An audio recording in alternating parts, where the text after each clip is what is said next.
Hello students, myself Ramesh Maurya and you are watching my YouTube channel Physics Online। Students, जैसे हमने पिछले lecture में ये पढ़ा था कि सेमी सर्कुलर रिंग जो आईआईटी के लिए इम्पोर्टेंट थे उसकी बातें की थी, ठीक है। वहाँ पे हमने इलेक्ट्रिक फील्ड की कई ढेर सारी चीज़ें आपको बताई थी, कैसे वेरिएबल हो तब सॉल्व करते हैं, कैसे कांस्टेंट हो तब सॉल्व करते हैं अलग अलग केसेस के लिए। आज जो हमारा लेक्चर है ये बोर्ड के लिए भी इम्पोर्टेंट है और इसमें हम लोग डाइपोल के बारे में पढ़ेंगे, ठीक है। डाइपोल के बारे में बेसिक चीज़ें सारे हम पढ़ेंगे आज, ठीक है, कि डाइपोल क्या होता है, उसके कैसे फॉर्मूले होते हैं, किस तरीके से उसमें क्या क्या चीज़ें आती हैं, वो सब कुछ हम लोग आज यहाँ पे डिस्कस करेंगे, ठीक है। तो लेट्स स्टार्ट। आज हम लोग पढ़ेंगे डाइपोल। आप नाम से भी समझ रहे होंगे कि डाइपोल मतलब जिसमें दो पोल हो। नॉर्मली आपके यहाँ जो बुक में दिया गया वो इलेक्ट्रिक डाइपोल के नाम से दिया गया है, क्योंकि यहाँ पे चार्जेस के डाइपोल बनाए जाते हैं। तो इलेक्ट्रिक डाइपोल, डाइपोल मतलब जिसमें दो पोल्स हो। अब पोल्स कब बनते हैं? जब दोनों अपोजिट टाइप में लिए जाए, ठीक है। जैसे आपने एन पोल एस पोल दोनों अपोजिट हैं, इस तरीके से एक पॉजिटिव चार्ज दूसरा नेगेटिव चार्ज अगर कुछ डिस्टेंस पे रखे हो तो वो दो पोल्स बन जाते हैं, उन्हीं को क्या बोलते हैं? डाइपोल बोलते हैं, ठीक है। तो ये एक अरेंजमेंट होता है, कुछ और नहीं होता है। एक अरेंजमेंट होता है जिसमें equal and opposite charges are separated by a very small distance, ठीक है। तो it is an arrangement in which two equal and opposite charges are placed at a very small separation, ठीक है। तो सिंपल सी बात है, हम ये मान लेते हैं कि यहाँ पे आपका जो है एक माइनस क्यू चार्ज है और इससे थोड़ी डिस्टेंस पे एक आपका प्लस क्यू चार्ज है, दोनों इक्वल एंड अपोजिट है, ठीक है। इनके बीच की जो डिस्टेंस है उसको हम लोग 2L मानते हैं। एक्चुअल में हाफ में से ये L और L लेते हैं। इसको L और L क्यों लेते हैं? क्योंकि आगे चल के ज़्यादातर चीज़ें हम लोग मिड से फाइंड करते हैं, तो अभी से L लेके चलेंगे तो थोड़ा सा फायदा होता है, ठीक है, कि उसको फिर L/2 नहीं करना पड़ेगा अगर पूरा L ले लेंगे तो।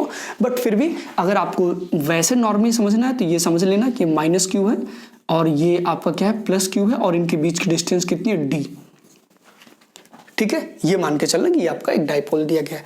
अब इसके बाद अगर हम बात करें, इसमें जो टर्म आता है एक डाइपोल मोमेंट, क्योंकि इसकी कुछ ना कुछ एक स्पेसिफिक प्रॉपर्टी से इसको डिफाइन किया जाता है, वही आपका डाइपोल मोमेंट के नाम से जाना जाता है, ठीक है। तो ये आपका हो जाएगा डाइपोल मोमेंट। अब ये डाइपोल मोमेंट क्या होता है समझो आप पहले। एक्चुअल में मैंने कहा ना कि जो हमारा डाइपोल बना है उसकी एक प्रॉपर्टी के फॉर्म में डिफाइन किया जाता है उसकी वैल्यू को, तो वही आपका डाइपोल मोमेंट होता है। इसमें क्या होता है कि इन दोनों में से कोई एक चार्ज और इनके बीच की जो सेपरेशन है उनका जो मल्टीप्लिकेशन होता है that is electric dipole moment, ठीक है। तो आप इसको लिख सकते हैं कि it is defined as the product of charge and separation between them, ठीक है। It is defined as the product of one charge and the separation between the charges, ठीक है। अब इसकी जैसे आप लिखना चाहो तो इसको कैपिटल P से रिप्रेजेंट करते हैं, तो P इक्वल टू आपका हो जाएगा वन चार्ज इंटू सेपरेशन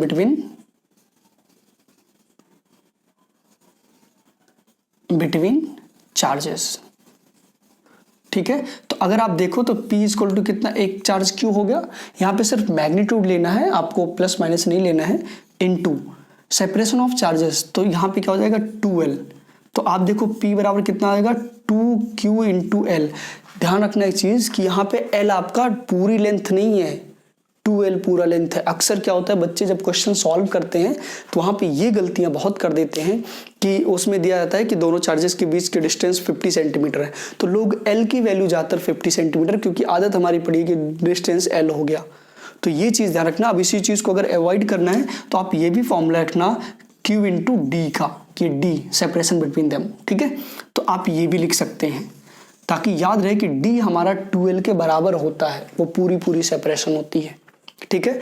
अब इसमें एक इंपॉर्टेंट बात बता दें कि सबसे पहले नंबर तो इसकी यूनिट जो होती है वो आप देख रहे हैं कूलम मीटर होती है, ठीक है। इसके बाद दूसरा आपका ये एक वेक्टर क्वांटिटी है, ठीक है। क्या है आपकी? वेक्टर क्वांटिटी यूज की जाती है। अब वेक्टर क्वांटिटी तो इसकी डायरेक्शन क्या होगी, क्योंकि विदाउट डायरेक्शन तो वेक्टर का मतलब ही नहीं बनता है। तो यहाँ पे ध्यान रखना जो डायरेक्शन इसकी होती है हमेशा negative charge to positive charge ली जाती है, मतलब कुछ इस तरह से इधर, ठीक है, ये आपका p वेक्टर का डायरेक्शन होता है फ्रॉम नेगेटिव टू पॉजिटिव। तो आई होप ये बात क्लियर। अगर इसको वेक्टर फॉर्म में लिखना चाहते हैं तो आप ऐसे लिख सकते हैं p vector is equal to q into d vector. अब ये डी वेक्टर याद रखना -q2 टू +q ही लिया जाता है, ठीक है। वेक्टर क्वांटिटी, इसकी डायरेक्शन की बात करेंगे तो direction from negative charge to positive charge, ठीक है। तो ये इलेक्ट्रिक डाइपोल मोमेंट होता है जो नॉर्मली वेक्टर क्वांटिटी होता है, और इस तरह से इसको जानते हैं। आई होप ये बात क्लियर होगा, ठीक है। अब हम लोग इस डाइपोल की वजह से इलेक्ट्रिक फील्ड पढ़ने से पहले हम चाहते हैं कि थोड़ा बहुत इस डाइपोल पे हम लोग डिस्कस कर ले, छोटी छोटी चीजें क्या होती हैं, ठीक है। देखो ध्यान से देखना आप लोग। आई होप इसको रफ कर लिया होगा सबने, या पॉज करके आप नोट कर लेना। देखो कभी कभी क्या होता है कि डाइपोल पे भी क्वेश्चंस पूछ लिए जाते हैं, क्योंकि वेक्टर क्वांटिटी के तो आपको पता है वेक्टर फॉर्म में जो वेक्टर के एडिशन और सब्ट्रैक्शन या मल्टीप्लिकेशन के रूल है ये इनको ही फॉलो करेंगे, ठीक है। तो आपको 2-3 चीजें, हम 2-3 क्वेश्चन छोटे छोटे बता देते हैं जो डाइपोल पे ही बेस्ड होते हैं। फॉर एग्जाम्पल जैसे एक आप समझो कि एक हमारा डाइपोल है जो कुछ इस तरह से रखा गया है, ठीक है। ये आपका -q है, ये +q है, तो आपको पता है इसका जो डाइपोल मूवमेंट होगा वो p आपका इधर हो जाएगा, ठीक है। और एक दूसरा डाइपोल है जो कुछ इस तरह से रखा गया है, ऐसे थोड़ा सा सेपरेशन है, गैप मान लेते हैं, ठीक है। बट ये समझो कि इनके बीच का कुछ एंगल है, ठीक है। ये आपका -q है और ये कितना है आपका +q है, और ये दोनों डाइपोल आपके 60 डिग्री एंगल पे रखे गए हैं, ठीक है। ऐसे क्वेश्चन दिया जाएगा। अब आप बता दो कि इनका नेट डाइपोल मोमेंट कितना होगा। तो ये आपका क्या है, p डाइपोल मोमेंट, इधर ये लेंथ दोनों के बराबर, तो p और p डाइपोल मोमेंट हो जाएंगे। अब इसको ऐसे ज़्यादा दिमाग लगाने से बेहतर है सिंपल सी बात समझो कि एक वेक्टर p इधर दिया, दूसरा वेक्टर p इधर दिया, और इनके बीच का एंगल कितना है 60 डिग्री। तो इनका जो रिजल्टेंट होगा ये यहीं बीच में कहीं आएगा p रिजल्टेंट, ठीक है, या p नेट मान लेते हैं इसको, ठीक। तो ये p नेट होगा कितना, तो आप जानते हैं कि जो रिजल्टेंट होता है in vector r equal to √a² plus b² plus 2ab cos theta, ये आपने पढ़ा हुआ है, इसी पे ये काम करेगा, ठीक है। तो ये कितना आ जाएगा, देखो a और b तो आपके p के बराबर है और थीटा कितना है 60 डिग्री के। तो देखो यहाँ पे आ जाएगा आपका √p² plus p² plus 2p² cos 60 degree, और cos 60 डिग्री आई होप आपको पता होगा 1/2 से 2 कैंसिल हो जाएगा, तो फाइनली कितना आ जाएगा √3p। ये आपका फाइनली आंसर आ जाएगा इन दोनों के डाइपोल मोमेंट का, ठीक है। इसी सेम क्वेश्चन को एक दूसरे तरीके से भी कई जगहों पे बोला गया है। उसमें ये बोलते हैं कि हमारे पास एक इक्विलेटरल ट्राइंगल है, ठीक है, और इसके यहाँ पे एक चार्ज +q है, दूसरा चार्ज यहाँ पे +q है, और तीसरा चार्ज यहाँ पे -2q है, और इनके बीच की सेपरेशन a है। आप बता दो हमें कि इसका नेट डाइपोल मोमेंट कितना होगा।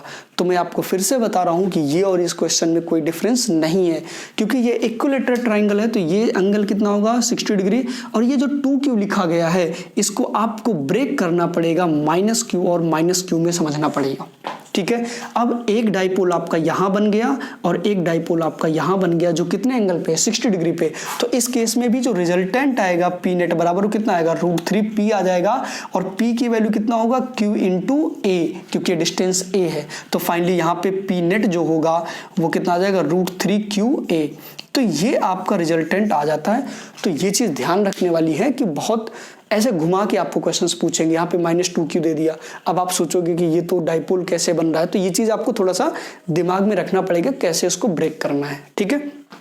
एक नेक्स्ट आपको छोटा सा क्वेश्चन दे देते हैं, ठीक है, वो आप समझ लो। तो जैसे मान लीजिए इसी डाइपोल में ही हम बात करते हैं, क्योंकि डाइपोल मोमेंट की बात कर रहे हैं।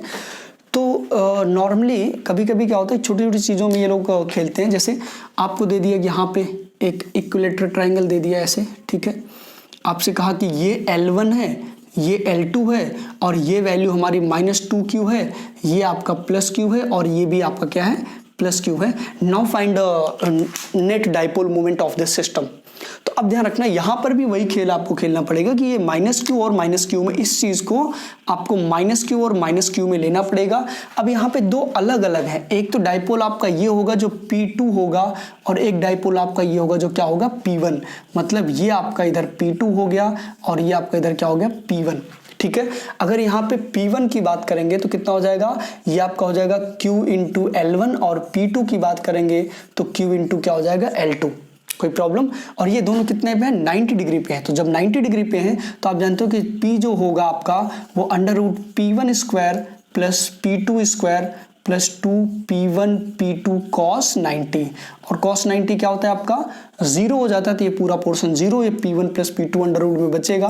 तो under root P1 square, P1 की वैल्यू कितनी है Q इंटू L1 का square plus Q into L2 का स्क्वायर, ये आपका P2 स्क्वायर हो गया। फाइनली P इक्वल टू कितना आ जाएगा, तो Q बाहर under root L1 square plus L2 square. मतलब इस तरह से कई वेरिएशन दे सकते हैं, अलग अलग कई टाइप से दे सकते हैं, कुछ भी दे सकते हैं, तो वो आपको ध्यान रखना पड़ेगा।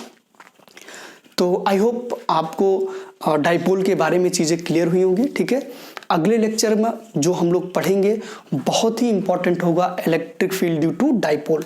ठीक है, जो आपके सिलेबस में बोर्ड के एग्जाम में बहुत बार पूछा गया, उसके डेरिवेशन खास करके न्यूमेरिकल्स तो उस पर रेयरली आते हैं, कभी कभी दे दिया भले ही, बट उसके जो डेरिवेशन है वो बहुत इंपॉर्टेंट है। ठीक है, तो आज के लेक्चर में हम लोग इतना ही करेंगे डाइपोल के बारे में और डाइपोल मोमेंट के बारे में समझा हमने। डाइपोल मोमेंट पे एक दो क्वेश्चंस भी आपको बताए और इस तरीके से कई क्वेश्चंस बनते हैं जो पूछे जाते हैं। ठीक है, तो ये आप ध्यान रखना। तो फिलहाल आज का हमारा इतना ही लेक्चर, नेक्स्ट में हम लोग डाइपोल की वजह से इलेक्ट्रिक फील्ड पढ़ेंगे। ओके, थैंक यू, जय हिंद।